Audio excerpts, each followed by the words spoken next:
जय गुरु जी। शुक्राना गुरु जी। सारी संगत को जय गुरु जी। ओम नमः शिवाय। शिव जी सदा सहाय। ओम नमः शिवाय। गुरु जी सदा सहाय। शिव पुराण श्री शतरुद्र संहिता का 31वां अध्याय। भिक्षु वर्य शिव अवतार वर्णन।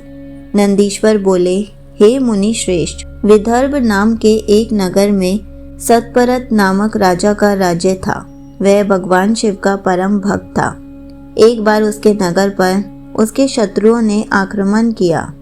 राजा सतपरत ने अपने शत्रुओं का सामना बहुत दृढ़ता से किया, परंतु वह युद्ध में हार गया।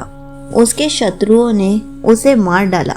राजा के मारे जाने पर सारी सेना भयभीत होकर तीतर बीतर हो गई। उस समय विदर्भ नरेश की पत्नी गर्भवती थी।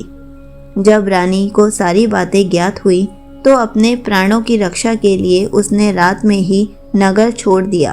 भगवान शिव का स्मरण करते हुए रानी पूर्व दिशा की ओर चली गई। बहुत दूर जाकर एक सरोवर के निकट एक सघन वट वृक्ष के नीचे अपनी कुटिया बनाकर वह रहने लगी। उसी स्थान पर रानी ने एक दिव्य बालक को जन्म दिया। एक दिन रानी अपने पुत्र को कुटिया में ही लिटाकर सरोवर में जल लेने गई तो वहां से उसे एक घड़ियाल ने पकड़ लिया। उधर वह बालक अकेला पड़ा भूख प्यास से व्याकुल होकर जोर जोर से रोने लगा। उस बालक को रोता देखकर भक्त वत्सल दयालु भगवान शिव को उस पर दया आ गई। उन्होंने एक गरीब ब्राह्मणी को प्रेरित कर उस स्थान पर भेजा। वह विधवा ब्राह्मणी उस स्थान पर पहुंची जहां वह बालक रो रहा था। उसको देखकर ब्राह्मणी का दिल द्रवित हो उठा। वह उस बालक के विषय में सोचने लगी कि अब इस बालक का क्या होगा। तभी भगवान शिव स्वयं भिक्षुक का रूप धारण कर वहां पहुंच गए और ब्राह्मणी से बोले, हे ब्राह्मणी, अपने मन में आने वाली शंका दूर कर दो। इस छोटे से बालक को उठा लो और इसे अपना पुत्र मानकर इसका पालन करो। तब उनके वचन सुनकर वह ब्राह्मणी बोली, ब्राह्मण, मैं तो स्वयं इस बालक को पालने के बारे में ही सोच रही थी, परंतु मेरा मन शंकित था। अब आपने मेरी दुविधा दूर कर दी है। अब मैं अवश्य ही इस बालक की माता बनकर इसे पालूंगी। पर मैं आपसे इतना जानना चाहती हूँ कि आप कौन हैं और कहाँ से आए हैं।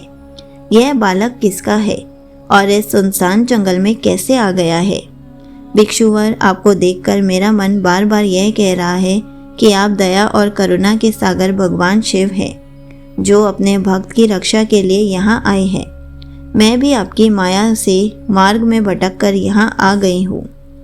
मैं जानती हूँ कि आपकी कृपा से इसका अवश्य ही कल्याण होगा।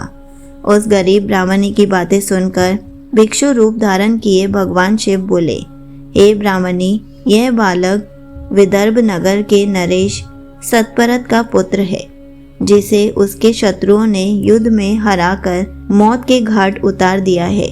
सतपरत की गर्भवती पत्नी नगर से भागकर यहाँ आ गई थी। इस बालक को जन्म देने के पश्चात वह सरोवर में जल पीने गई तो वहीं उसे घड़ियाल ने अपना आहार बना लिया। शिवजी के वचनों को सुनकर ब्राह्मणी फिर प्रश्न करती हुई बोली, भगवान, किस कारण यह बालक अनाथ और बंधुहीन हो गया है। बालक के पिता सतपरत को शत्रुओं ने क्यों मार दिया और किस लिए शिशु की माता को घड़ियाल ने खा लिया। मेरा स्वयं का पुत्र भी गरीब और निर्धन है, भला इसको कैसे सुख प्राप्त होगा। ब्राह्मणी के इन प्रश्नों को सुनकर भक्त वत्सल भगवान शिव अपने उसी भिक्षुक रूप में बोले, हे देवी, राजा सत्यरथ उनके पूर्व जन्म में पांड्य देश के श्रेष्ठ राजा थे। वे सदैव शिव धर्म का पालन करते और भक्ति भाव से उनकी आराधना करते थे। एक दिन प्रदोष काल में जब राजा भगवान शिव का पूजन कर रहे थे, उसी समय नगर में कोलाहल मचा। राज्य में विद्रोह फैलने की आशंका से राजा ने पूजा बीच में ही छोड़ दी।